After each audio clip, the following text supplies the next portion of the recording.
Hi everyone, I'm Gina Minardi and I'm a licensed therapist who got fed up with therapy. This is a one-woman show about my journey of finding the spaces between non-traditional approaches of healing. What I learned is that there's no one right way to heal, and you truly are your best resource. Therapists and healers are meant to support you on your path, but they don't have all of the answers. You do. This show is about the spaces between laughter, tears, thoughts, ego, soul, messy growth, and moments of joy. It's about personal liberation, inner knowing, and the tools that get you there.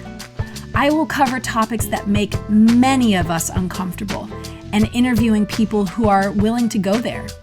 I've spent thousands of hours listening to human beings navigate their life story, from rehabs in Malibu to homeless shelters in East LA, and now my private practice. It has been some of the most profound, painful, and beautiful moments in my life. Thank you so much for joining me.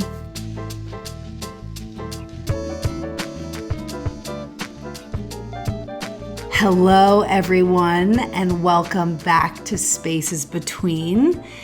Today, I have on the lovely and brilliant Christine Mourad, who has been Jonas and I's personal couples therapist, and I've referred out many humans to you. Hello, Christine. How are you? Hi, Gina. I'm so happy to be here with you. Yes. I really am. Yes. So I'd like to start off the conversation about self-compassion and compassion in general. In my last episode titled, I See You in Me, I talked about the divide in this country. I feel that similar divides exist in family systems and couples from intergenerational trauma, thus perpetuating cycles of you against me versus more of an us and cooperative mentality. Many of us relate to one another from traumatized states of being, which makes for more reactionary limbic system responses from the survival part of the brain that equals more explosive ways of relating. Of course, on top of self-compassion, I believe that there has to be appropriate trauma treatment, looking at and healing childhood wounds, learning how to self-regulate and self-soothe. But I just gave you a mouthful, so let's just stick with self-compassion and compassion. We can later go into trauma treatment and self-regulation and soothing, but how do you approach self-compassion for yourself and when working with your clients? It's a lot right there. Let's just go right in, Gina. Let's go in, Christine. Let's go right into the marrow. Okay. Yes. I say that laughing because I do think it really is, and I relate with that deeply. I just dealt with it this week on a personal level, and I think I find that process to be so vulnerable and so humbling, right? To be able to acknowledge, and I'm speaking for myself, oh, I didn't know better, or I have knowledge now that I didn't have then, wish I had, didn't. Can I give myself a big fat tablespoon of grace and let go enough to say, yeah, I didn't. I'm not some finished product. I'm not realized in all ways, and I didn't know better then. And I literally, when I can do that, I can let go in my body. Okay. And I can let go in an ego space too, of like, oh, yeah. And in that, I think my wish is, if I can let go with myself, then I have to let go with everybody else too. I have to let go with people who I feel like have acted out on me or have been in whatever place they were in that caused me some suffering. So it becomes personal, and then I go pretty global with it. Yeah. And it's I feel like it's deep work for me. Deep. Yeah. I want to ask, when you say really let go in your body, I feel like there might be some people listening to this that go, what does that mean to really let go in your body in those moments? Well, I think maybe I have practiced enough with myself, hopefully, to be aware that when a state is happening that's difficult for me, I bring my mindfulness to, okay, where is that in my body? And what happens if I breathe into it and let go? What happens? Can I let go? Right there. And sometimes without thinking about it, without thinking about the story of it, but literally just go into my body and let go. Like I can do that right now, just talking to you. And usually that also means, I'm letting go. That's why I said of ego, like I'm letting go of something that I'm thinking is me. Yeah. Some sense of self, right? Yeah. And, but I think I also struggled with this earlier because I do think too, I'm really yapping on here. No, that's what we do here. That's what we do. We yap on. I feel compelled to say too that I think sometimes I was in my younger years, or in my younger development, I should say, a little quick to try to do that before I had excavated enough. Okay. Does that make sense? Go a little further in the excavating a little bit more. Well, I think the spiritual bypass thing is real. Oh, yeah. Yes. And in my generation, it's a big one. Yeah. And, requires navigation. And I think there was a time, again, speaking for myself, where it was really important that I brought things to my consciousness and really felt them and really understood the story, really understood the belief, which is something we've chatted about, and really was straight up honest about that in order to let it go. As opposed to what I'm saying right now, which is that sometimes I can just go to the feeling in the body and say, just let the feeling, just let the body go, just let the sense go. You don't have to go into the excavation all the time. I know I'm saying two things. Yeah. And I think in my mind, there's a place for the excavation of the actual concrete belief. And sometimes there's a place just for letting the sense go in the body without a story. Those are beautifully stated. Yes. And I think on a personal note, what I shared with you in our last couple sessions, similarly to that, when a really old wounded space came up in me and I felt really triggered and I was kind of looping and couldn't get out of it. And I felt it was a little bit of a balance for me of, okay, what is this really, Gina? Where does this really come from? What are the roots in this painful space that's coming up in the body? And I think for so many people, particularly those in relationship, we can get so flooded that we don't know what to do with that pain. And the thoughts keep cycling. And so again, I think for you, what you were saying, it is that balance of sometimes we do a little excavation with the belief system, the wounding, the thoughts around it. And then other times where it's really in a sensorial tapping into the body and going, okay, where am I feeling this? How can I just release this and let this go? But without, as you were saying, the bypassing, because I think we live in a country of bypassing. We do, and I agree. And oh my gosh, I have 10 things to say. Yes, say them. This is why you're on here. Well, first, I'm going to note to self, hope I remember them. Yeah. I just want to honor what you just said, because to me, I could weep. What you just said to me is such sacred ground to me. What you just said about, and I think that's why I love couples work so much, because the potential of being in relation, in connection, and for that excavation to come up, that truth of like, this is what I've experienced, this is where I got so hurt. Mm-hmm. And, you know, this is where I started coping in this way, Mm-hmm. or this is where I started defending myself in this Mm-hmm. way. Mm-hmm. And oh boy, you're asking me to let that go? Yeah. Oh. You better feel safe. Yeah. You better be honored in that moment. I think that is, I could weep. I think that's the most sacred ground. Yeah. Really do. And for us to hold each other and allow somebody to try a different way of being Mm-hmm.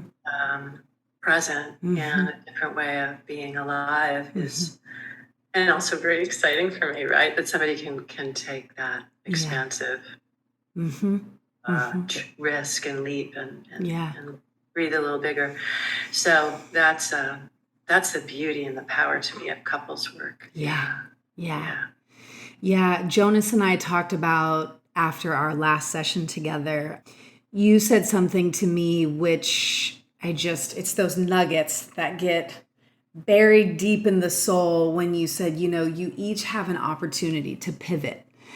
And, you know, Christine, it's funny being a therapist, I know you know this, where you can know these things on a cerebral level, but sometimes having another soul or somebody bring to light, you know, you can pivot. And the two stories, which my go-to story, particularly with men, is I'm not a priority, or I'm kind of the lead in some ways. And, you know, for Jonas, this feeling of I'm not good enough. And then so when those things get sparked and the whole body becomes so overwhelmed with that, and again, responds to that old story versus sometimes taking that sacred pause to go, how can I pivot and not marinate in this space anymore? Because this is kind of an old space that continues to play out. Clearly, you've seen it in us, in the fireballs that we are. Yeah. Scrappy. Yeah. Yes. And if that place in either of you or any of us or me or anybody, I'm included in the whole, right? Is not, I mean, I feel I'm such a believer in being so kind to that place, because sometimes people are rushed through that, or they're even shamed into it or bullied past it, like, you know, into the pivot. That's what I mean, you know, or oh, this should be easier. Why is it? Well, it takes the time that it takes. It takes, you know, it takes the time that it takes. So maybe that gets, that pivot is available after one try, but maybe it takes 50 tries, and maybe that has to be okay. Yeah. Maybe that has to be okay. For me, 50. Yeah, I mean, you know, that's me being hard on myself. Look, we're talking about self-compassion, but yeah, I think for many of us, and I've heard this for clients, that is such a space really to open up the self-compassion when you do start looping on these old spaces and you go, at least my internal dialogue can be, why am I not done with this? Right? Like, why is this continuing to surface, and why is this continuing to play out? And then I harp on myself as far as, oh, I've done so much therapy, or I have so much awareness around this. But ultimately, and again, I believe this on a collective level and an individual level, offering ourselves, you know, goes full circle to everything we talked about. The grace when we do become activated, for lack of being redundant. Yeah. Yeah, I always think kind. Kind. And I just listened to, I'm not fully through Terry Reel's new book, Us. I was telling you that in session, but something he said that I thought was just like hilarious and so true. He said, approaching relationships minute by minute, you know, really kind of looking at our interactions, and, you know, minute by minute maybe is a little bit extreme, but yeah, it's effortful to be aware. It is. And when I say kind, I think I Mm-hmm. don't also mean to say it isn't effortful. I'm a huge believer in effort, but like what kind of effort? Like if it's effort just to be mindful, it's effort just to bring our awareness and kindness to something. That's effort. Mm-hmm. Mm-hmm. And effort isn't. We're such brainiacs. Yeah. Effort isn't only in our mind. Effort might be in breathing. Effort might be in letting go of something holding in the gut. Yeah. Effort might be being more receptive to our partner and just listening deeper. Or it's meaning it's not always palpable, visible action. Mm-hmm. It might be palpable. It's not always. It's not always. I'm going to go do 50 push-ups, right? Yeah. It might be. It might be bringing more consciousness. Yeah. Seeking to be more consciousness. So, but I'm a huge believer in effort because I meditate and do yoga, and oh my goodness, where would I be without those things?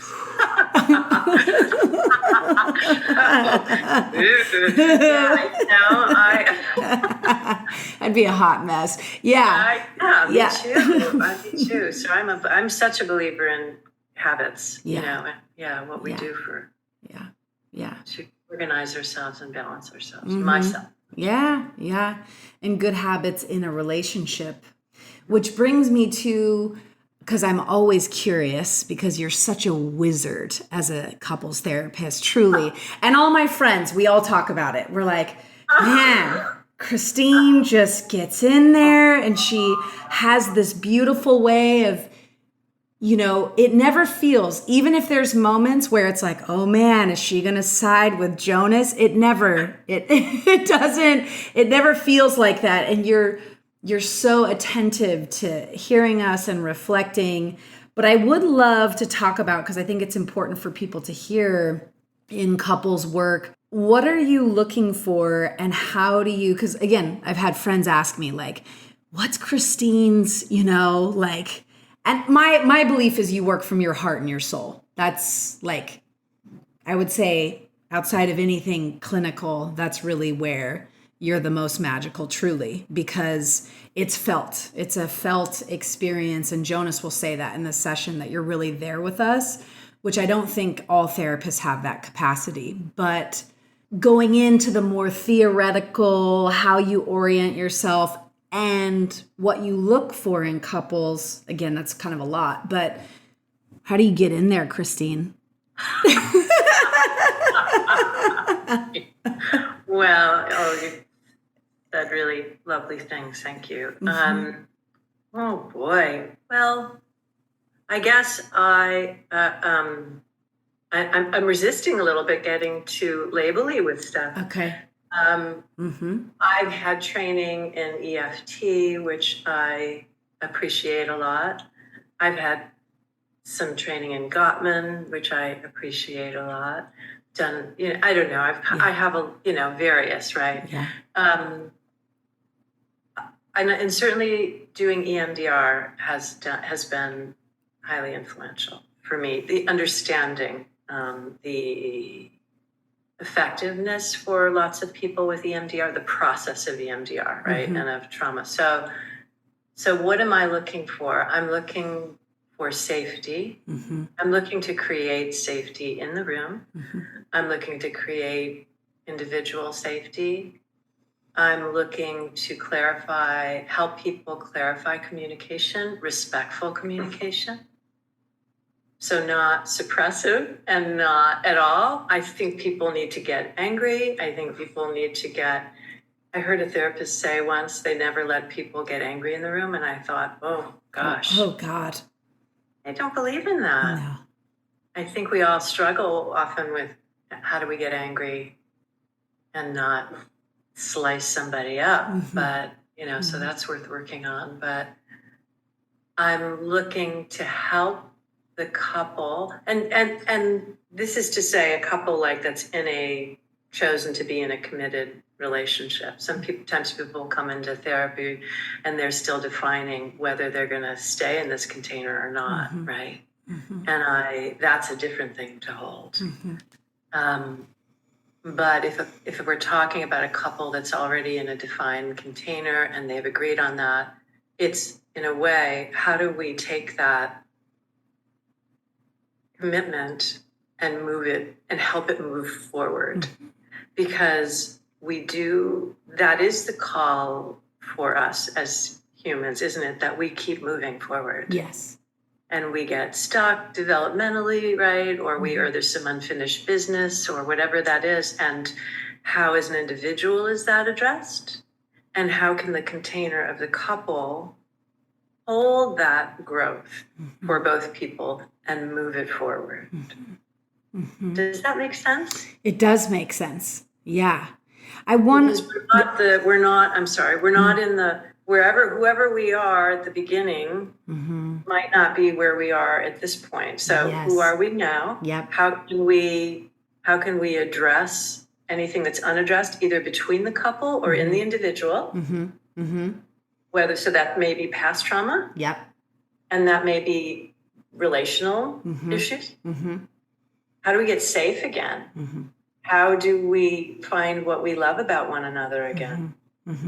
How do we give each other grace to be really vulnerable with each other? And then how do we get that team, that love, that team of individual paths, but paths that have decided to be together? How do we allow that to move forward? That's where the exciting energy is, I think. Yeah. Does that make sense? It 100% makes sense to me. My mind is going bing, bing, bing. Okay, safety, EMDR, all the different things I want to talk about and the moving forward. I want to go with safety because that's something, not only does it get kind of thrown around in the social media meme world, but I don't think people totally understand, like, what does it mean to feel safe in a relationship? And again, I think you and I have talked about this before. Also, different therapists have different stances on, this might be a little bit different, but as far as if one partner's freaking out and the other partner is not feeling safe in their freak out, someone like Stan Tatkin, really, he kind of believes the two have to come together and, support in that moment. And not all therapists agree with that. So where for you, when you say establishing safety, because I so wholeheartedly believe in this, how do you help couples establish safety because we all have moments of dysregulation or becoming flooded and saying things where we just pop off and mitigating some of the damage. I know. Sorry, big one. No, it's such a great question, isn't it? It's interesting to have to put into words when I get, I guess I work pretty intuitively. Yes. So to put into words, which sounds a little gooey, but it's not without the information of everything, but still in the moment. I guess I have a very deep belief that so I haven't ever put this in words, so bear with me here, but that we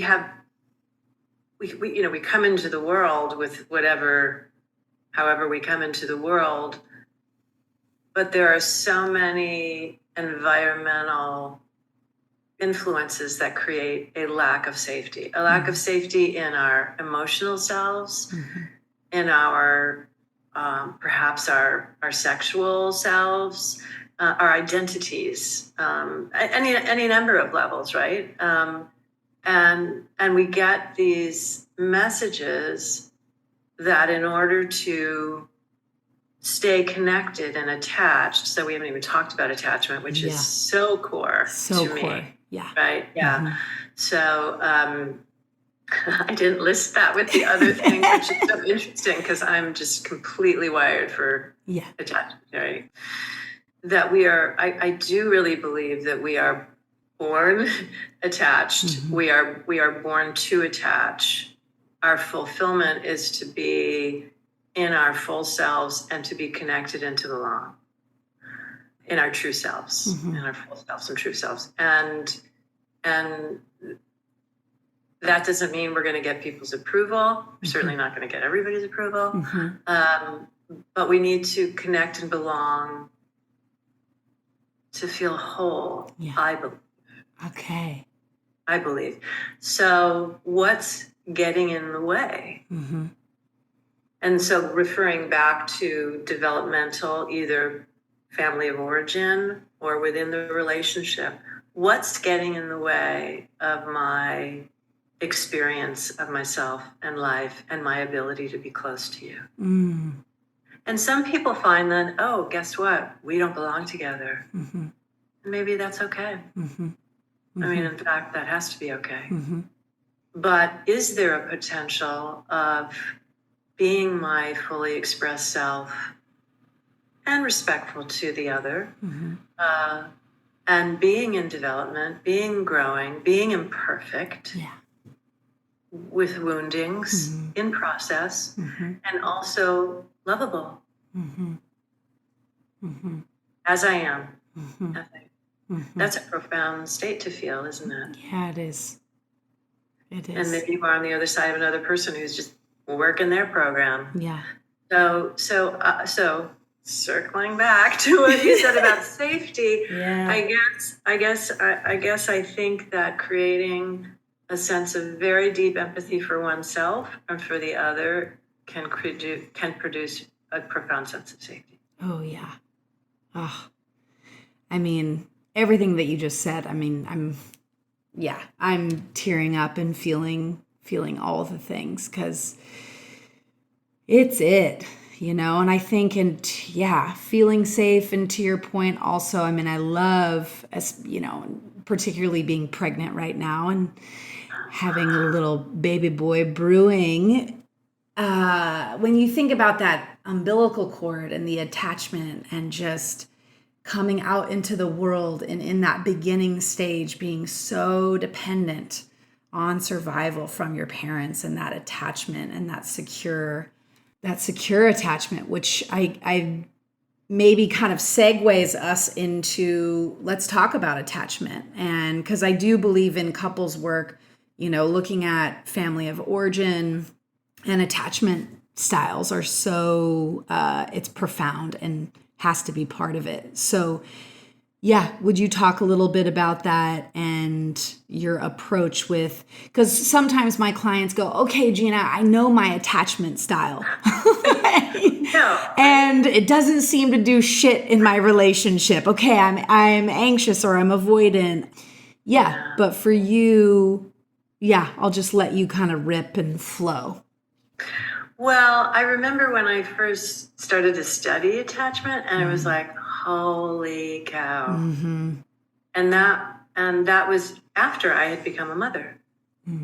So it was like, meaning it was very interesting to read all the research after having already had this organic experience of loving someone so much. I would lift a car and break a bridge.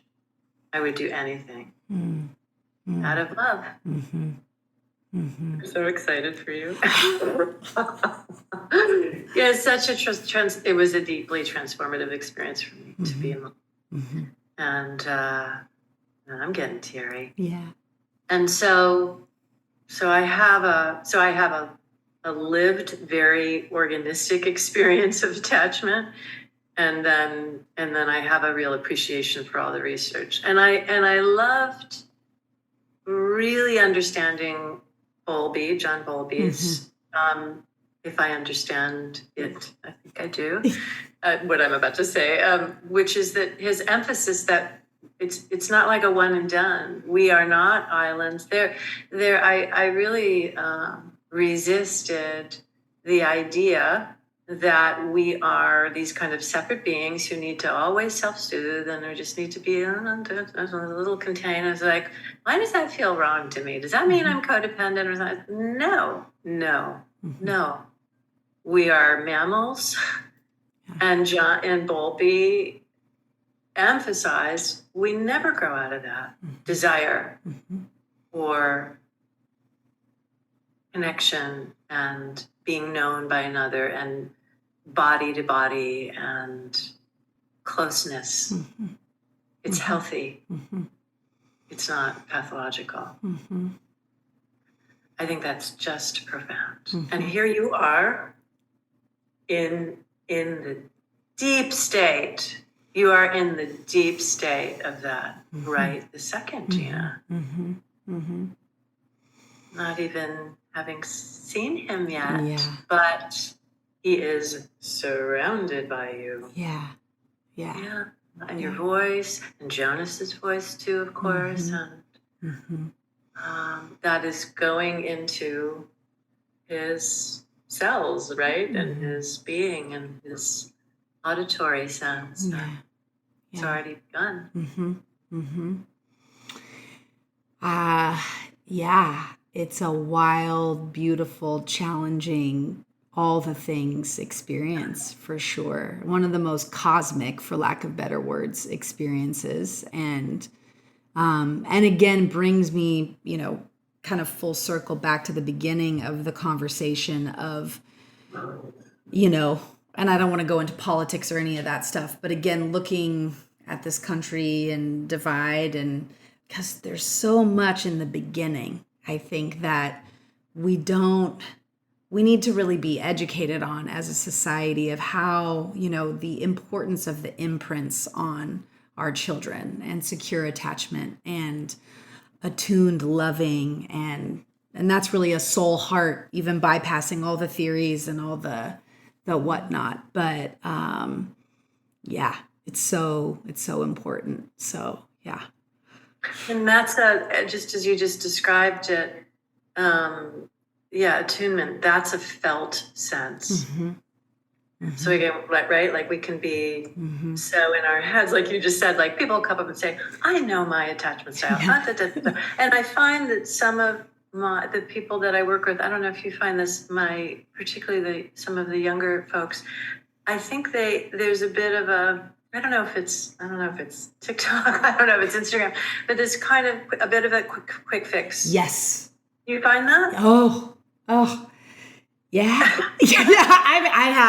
I have so much to say on that. Any of my close friends know that it's one of the reasons I resist social media, and because I feel like it's this kind of white noise soundbite space where people come to me and go, well, I learned this thing in 30 seconds from somebody's video, and then and it's, and the quick fix, and really it supersedes actually doing any work, or as you were saying, the excavation and the feelings and looking at the deeper roots. If I'm to be so bold, I find it quite problematic. Yeah.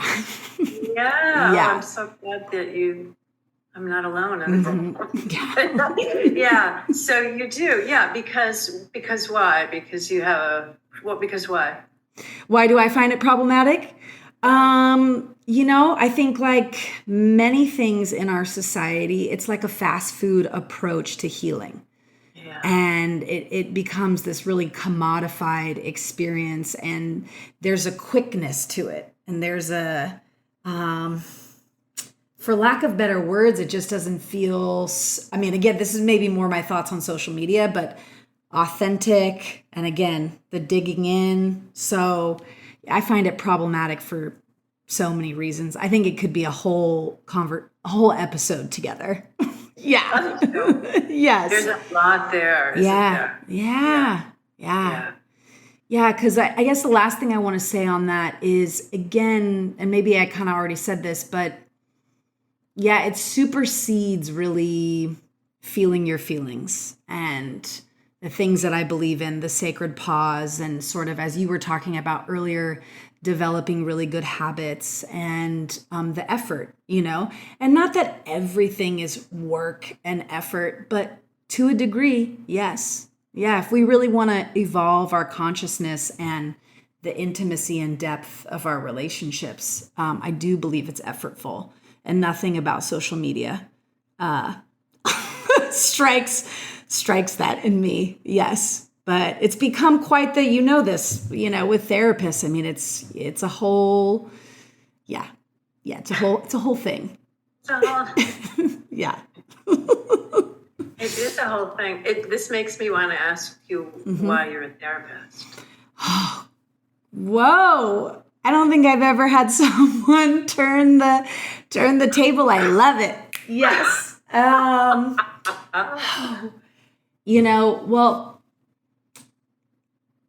I think I became a therapist because I was always naturally a therapist in my life and in my family system. I've always been an emotional sort of caretaker, and I think adulted up too quickly.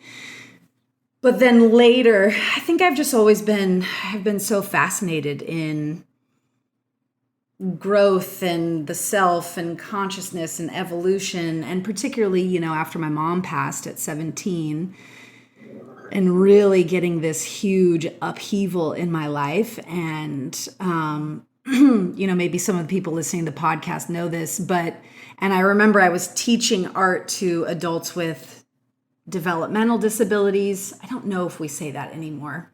Correct me if we don't, but and dealing with more kind of severe mental illness. And I just knew that I wanted to go further and I wanted to understand trauma more. And I was seeing so much trauma come out in the art and in the processing and the experience of making the art that I went, okay, I need to kind of, and I love learning and being a therapist and connecting with people's souls and stories and I think probably as you experience, being able to be part of the vulnerability, and because I think also what's lacking in our society is just real authenticity and connection. And so as a therapist, it's this beautiful space of pure connection and getting into someone's real stuff. And I just, again, since a kid, and plus I told my mom, funny enough with this in the background, that I wanted to be a nun. Yes, Catholic nun, like sign me up, sex, love, and marriage, too complicated. Let's, there's all sorts of interesting elements to me becoming a therapist, like confessional. I don't know. I could go on and on, Christine. Did that answer it?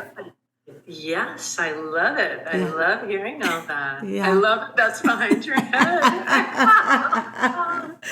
Yes, it was a thing. It was a thing for a while. Yeah. I get it. Thank you for saying all that. Yeah. Which now I'm like, where am I going to go with? Because I wanted to touch on going away from my nun desires to be a nun. Yes. I would love, because I think EMDR is one of the most profound things that we can introduce to our clients. And would you speak to a little bit how EMDR informs your sessions, what you've learned from doing EMDR therapy, and for people who don't know kind of what it is?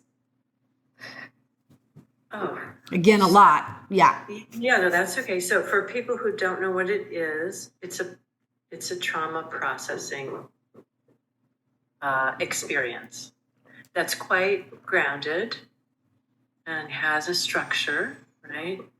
That involves pinpointing a specific event, moment, or doesn't have to be a fact, right? It can just be a feeling even, or an image or any number of things. And it involves recognizing the emotion in it, recognizing the body sensations and allowing someone to process it through in order to come to a different relationship with it, really, in order to get it out of the body and out of the nervous system.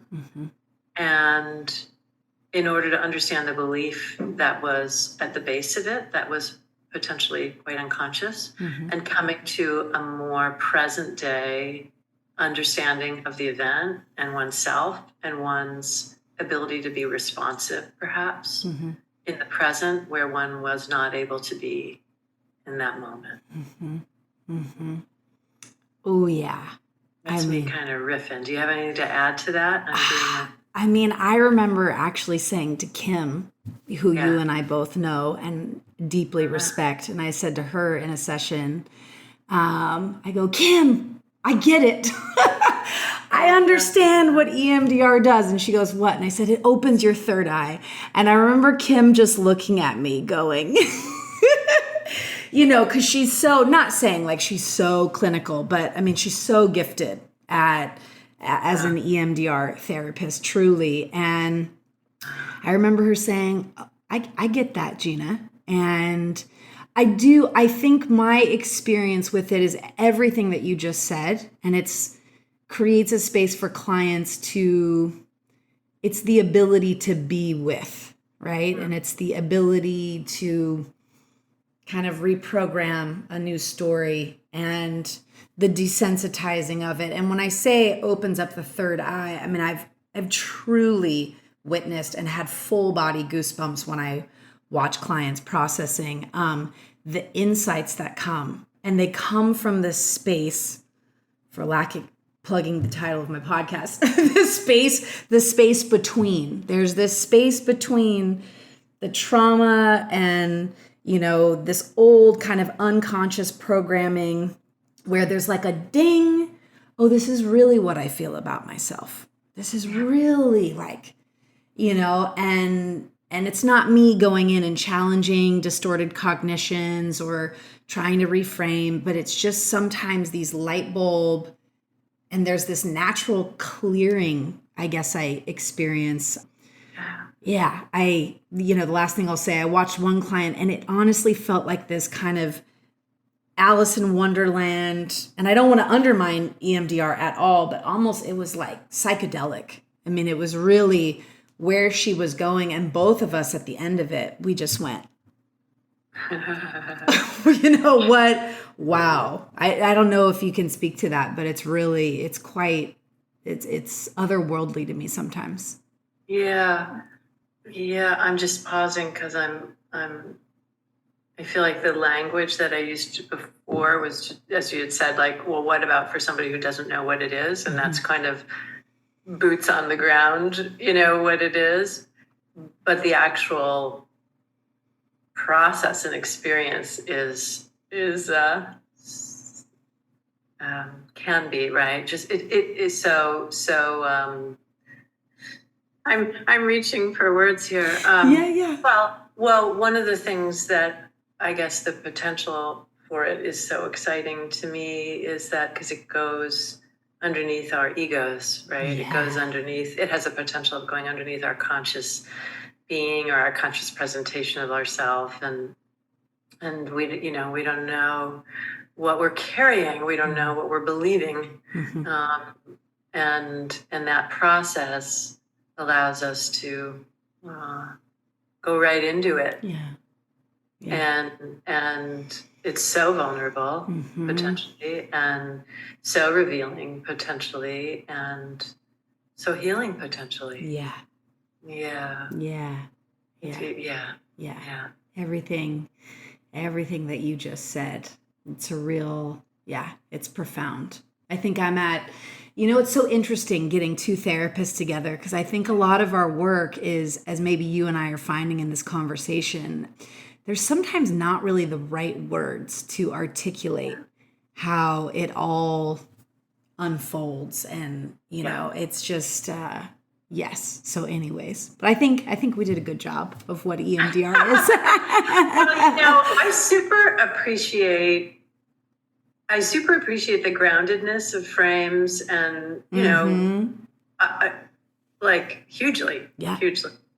And yet, on the other end of the spectrum, I feel like the actual work is so much more experiential and organic than it, and that and people I personally and people that I work with, I think, get the most growth when it's not like just some concept, right? We're very much in our bodies, we're very much in our experiencing. And I don't know, we walk around a lot in this 2022 world Yeah. Not in many environments, we can't exist like that. But we're kind of packaged up. Yeah. Yeah. and I also think going again, looping back to the earlier part in the conversation when you were saying, and getting into the body. And I guess that's something I really want to say with EMDR. I really think it slows people down enough. And you and I both know with trauma being stored and trapped in the body, it really gets in there. And for lack of better words, it lights some stuff up. But then, you learn how to be with it in the moment. But I think talk therapy is so beautiful, but I have found with EMDR, it just, talk therapy can also be limited and really accessing the body. And which I didn't know I was going to ask you this, but you are also being trained in psychedelic therapy. Do you feel comfortable talking about that? Sure. It's so connected to me, to what we're talking about with EMDR. My understanding and experience of it and my excitement about it is that it can allow people to go to that space with support, and containment and integrity and real respect. One of the things that's really cool about some of the people that I've been able to work with is that I'm really excited about, and is this idea that you as a clinician, as a therapist, as a person working with, are really there to support the other person's inner intelligence, the other person's path, and to not interfere, to be very respectful of where that person and their soul, their evolution needs to go. And I'm very excited about that, about working in that way. I do feel like I work in that way. I seek to work in that way anyway. You do. Thank you. Seek to, I should say. So, yeah. Yeah. Because you know why I get excited about, I just get excited. I echo a lot of the things you said about why you became a therapist, because I think we're all here on this crazy spinning planet for a blink. And, what's meaningful to do with one's time. And to me, to really assist someone on their path is so deeply meaningful. Yeah. Deeply meaningful. And about love, very much about love. So my interest in that work is very much on that, in line with that. Again, I keep having these like heart swelling moments. Which leads me to, and I want to be mindful of your time. I know you have sessions today, but now I'm going to flip the question on you. Why did you become a therapist? Gina. I know. at the end. No, that's okay. You and I are resonating with each other for many reasons, I'm sure, but I'll probably end up repeating some of what you said too, but that I think I became acutely aware because of some things that happened in my life with people that I really loved and was very close to, that I wanted to understand trauma. Because I was observing and experiencing how trauma, which is just everywhere, that word, right? But wasn't always. And that I felt compelled. I felt there was nothing else to do, nowhere else to go, but that my North Star was compelling me to understand trauma. Because trauma feels like it stops life. Yeah. And life from unfolding and flowing. And I wanted to work on behalf of healing. And of being on behalf of the forces, the people that are working towards health, healing, moving forward, expansion. And sometimes that involves pain. Sometimes that involves, that's not always, unicorns. Yeah. Now I'm officially in tears, but I really resonate with what you said. And just that statement that you said, so profound. And I don't think I've ever heard someone articulate it in such a way, but that trauma does stop life, and I think, and I'm sure as you've worked, we both worked in a variety of settings, and for me working in rehabs and outpatient centers and really, I remember talking with a client who was actually struggling with schizophrenia, and, again, we could have a whole episode on this and trauma and the brain, and he just looked at me and he goes, I don't understand how you can believe in God when I experience this inside my mind every day. And, and his lineage and his, the intergenerational trauma that he had come from, was just horrifying, and I think, again, so many things in society, we're so quick to, when we look at people on the street, homeless individuals or, and we're like, get a job. I'm not saying that, but like, but we're not looking at how, to your point, trauma can stop life, and it can really stop someone from functioning and experiencing love and, having a capacity to really be in the world is so, it's a big one. Anyways, Oh, as we both cry. This is why we do what we do.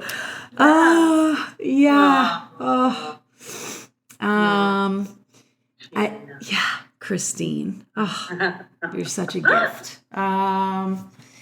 Okay, well, if there's anything you want to say to that, or anything we just talked about, I could also go into a few of my last, what I call the rapid fire questions, which can either be as rapid or as slow as a tortoise, if you would like them to, they're actually, I end with some big questions because I love big questions. I am not the weather, people at parties where sometimes they're talking about, I don't know. Anyways, doesn't matter.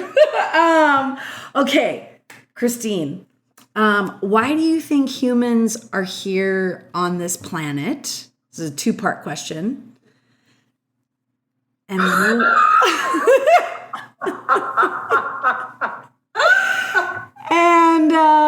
and why are you here? If you believe that, I don't know if you do, if you believe that souls incarnate even outside of, reincarnation or whatnot. But so the two-part, why are we here as humans on this spinning, rock, and why are you here as an individual? Oh boy. Goodness. This is rapid fire? Are you kidding me?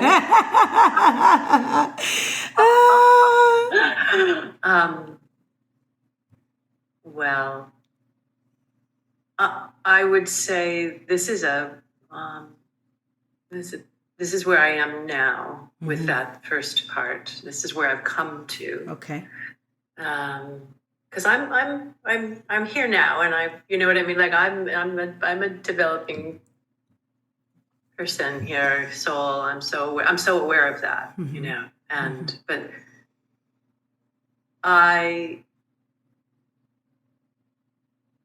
I'm a very spiritual person, very spiritually oriented, which has only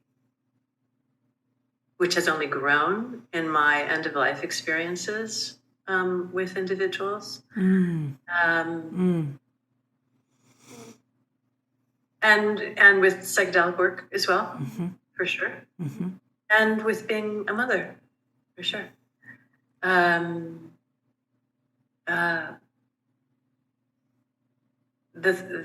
what I'm coming to believe is that we really are here to evolve our souls, to evolve ourselves. And that's such a simple thing to say, but there's a lot of dimensions to go with that. But I've come to believe that, and I've really come to believe in the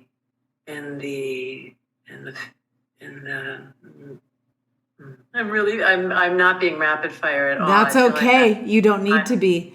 I'm at the spelling bee and I'm like the clock go off in 30 seconds. That our physical selves, and again, this is connected to my experience in end of life work, and that we truly are. It's a lot of window dressing, and that we're energetic and soul beings. Which now I'm very much talking personally and not clinically. That is my what I've come to live and believe. Very informed by those experiences and with who I am, wherever I am.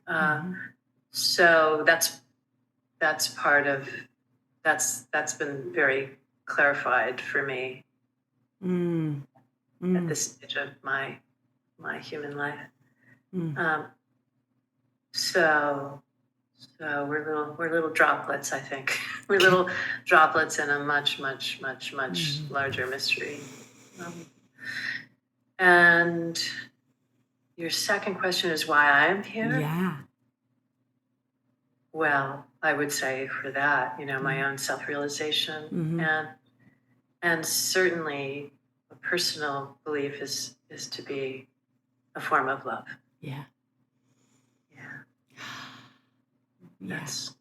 I say that quietly because I feel very humble in saying that. That's my strongest intentionality. Well, let me just say, with Jonas and I's experience in working with you, that is, that's what you bring. So, big time, and the reflection again of so many friends, So, anyways, but I also want to say, God, I love what you said about we're drops in the bucket, and ultimately, and that we're here and we're on the soul self-evolution and healing journey. And while it's such a simple statement, it is so, it's a wild experience, I guess. Yeah. That's what I want to say. Yeah. And healing is not necessarily easy. And, and I'm always redundant in these conversations with that, but it's so true. Yes. Okay. Next question. Next two big bangers. I just want to laugh because I was somewhere and somebody was making small talk and they asked me if I like sweet or savory. And I just have a feeling you're not going to ask me something.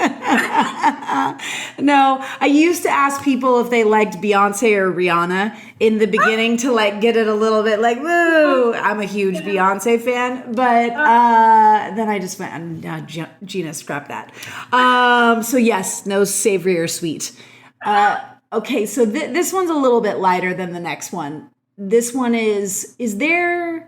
We all have little something someone said to us, a sentence, a motto, a quote, or something that you've come across that you're like that really resonates with my beingness and something maybe I sort of live by, and I have a few Ram Dass that go like ding-a-ling in my,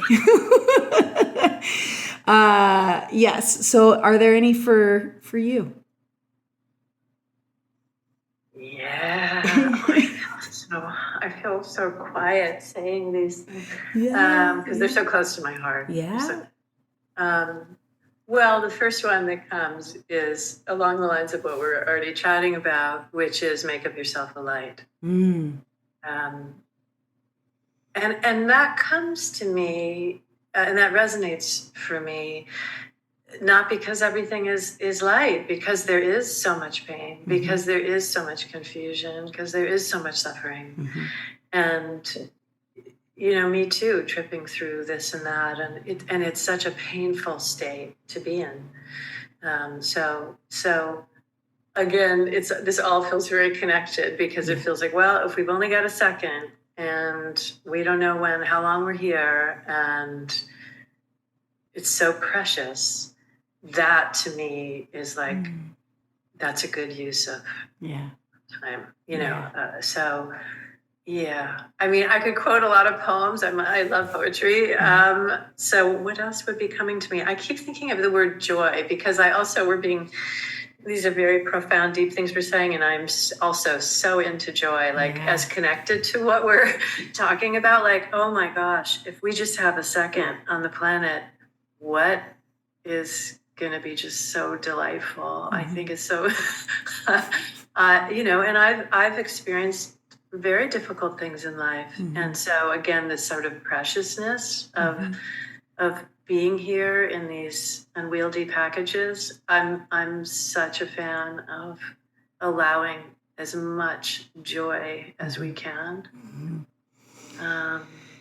What do you think of that one? I mean, I'll just give you an amen. Amen, amen. I think something I've heard, from not everybody who's talked about ayahuasca experiences, not that ayahuasca needs to be, but that we can take life a little bit too seriously sometimes. And again, as you were saying earlier, I mean, life, there is suffering, there is pain, there is shadow, there is so much to move through sometimes. And it can be very hard to access joy. But when we do, I'm a big, big believer in, playing and joy. And I think as adults, sometimes we really disconnect from that space of playfulness and just, and that's probably why children awaken it in some adults. But I very much, yes, I agree. I resonate. Joy. Joy, joy, joy. And we have to feel safe to feel joy, to let go that much. Yeah, we do. We do. Yeah. So, I'm not coming up with any other profound statements, but I think you nailed it. That's what's coming to me. Yeah. So last really light question. What do you think happens after death? Sweet or savory? Okay. Sweet or savory? Beyonce or Rihanna? Oh my goodness. Oh, Gina. I'm really taking my time with this. I'm not sure I know how to answer that. It's okay. Other than, I mean, I have you been at end of life with individuals? Yes. Yeah. Particularly with my mom. And I think, to your point, I think it was very solidified for me in the last couple days in particular, where, I mean, she was speaking with the other side, and everybody wanted to make it like, oh, she's losing it, or she's not cognizant, she's not here. But she was speaking to souls that I knew of. One was one of her friends who had died of AIDS, and then another was a family member. And so for me, at such a young, being 17, that was the first time I really went, it was hard to process, but I went, oh, wow, there is something to this, and there's something. And even when I have moments, because as I'm deeply spiritual, and Jonas is so logical, and and he's deeply spiritual, but he's like, how do you know, Gina? How do you know that there's these, maybe beings or light beings, or that we continue on? And I can never say. And I think it's always important to, I'm not the ruler of the universe. I don't know 100%. I'd like it if you were. Me too. Cool. Yeah, that'd be super cool. But, but there's something in the deepest of my knowing, and again in my soul, that goes, I can't quite go, it's the end. That when we die, it's just like, that's the end. It's like a light that goes out. And I think that's why death is so terrifying for people, and the death of the ego, and all of that, which but yeah, really witnessing my mom, again, there was something otherworldly to it, and I really felt like she was being held, even though there was a huge part of her that was resisting it and really resisting going. But I do feel like she was supported, and there was something so profound in that. Yeah. So sorry. There was my tortoise response in the rapid fire. I love your tortoise. Yeah. Yeah. I don't have any good answer to that, because I feel so like, like I don't have any, I have no answer, but I think the part that I can say is that I certainly believe that we are already connected to something very vast and way beyond our anything my ego could name or understand. But I think we're probably already quite connected to all of that. You answered that, Christine.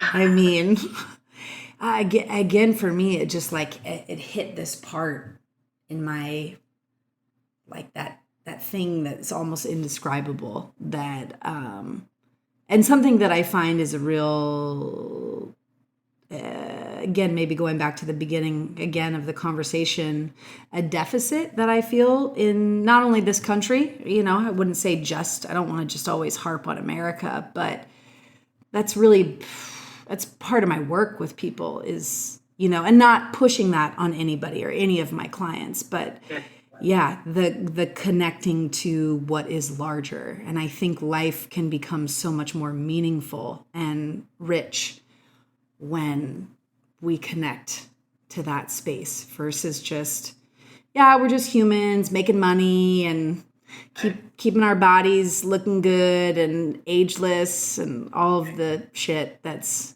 pumped at us versus and it really is, isn't it? Oh my God. It really is. Yeah. It really is. We little humans, I think we get, and me included again, get so scared of all that letting go. Yeah. Yeah, I mean, to me, that's where the appreciation of joy just floods in like, holy cow, let the good stuff come. Yeah. Let it come. Everybody. Yeah. Everybody. Yeah. Team. Christine. I mean, I have so much appreciation for you coming on today, but most importantly, your heart and your soul, and leading with the love and the light that you do. I'll cry. You've had the most profound, I am crying, profound impact on Jonas and I, truly. And I think it's important to, as therapists, sometimes we don't know, we walk away from sessions and we're like, was there, and we quote you. We, sometimes we might miss you, almost like maybe you improve on it, which would be great. We'll look at each other and go, what would Christine say about that right now? Yes. And thank you so much for sharing that. There's not a better thing for me to hear than it's useful to you guys. My goodness. Yeah. That's awesome. Yeah. I'm so happy to hear that. Yeah. So everyone, if you need a couples therapist or individual Christine Mourad. She's probably full, but no. And Christine, is there anything, as I let you go, I want you to take space before clients. Yeah, is there anything you'd like to let, if you want people to find you, or yeah? Well, I do have a simple little website out there. I feel so fortunate. It's nice when people find you who are, you don't feel like people can find you who are meant to find you? Oh, yeah. Yeah, right? Yeah, it's so organic. Yeah. Yeah. So I'm really grateful to all the people I work with. And yeah, it's a beautiful experience, right? Yeah. Like, dang. So I wish everyone well. Yeah. That's what I'll say. I wish everyone well. Okay, you. Go have a beautiful day, and thank you. Yes, thank you. Thank you for having me on. This was really fun to leap and dive and all over the place and laugh with you. Thank you so much. Yeah, thank you. And the sweet and savory, that'll be. There you go. We'll get to that. We'll get to the bottom of that next time. Yes. All right. I'm sending you love. Mwah. Right back. Okay. Love right back. All right. Be well. Bye. Talk to you soon. Okay. Hi, friends. If you have been enjoying Spaces Between, please take a moment to subscribe, and leaving a review is the cherry on top. Thank you so much, and I look forward to connecting with you next week.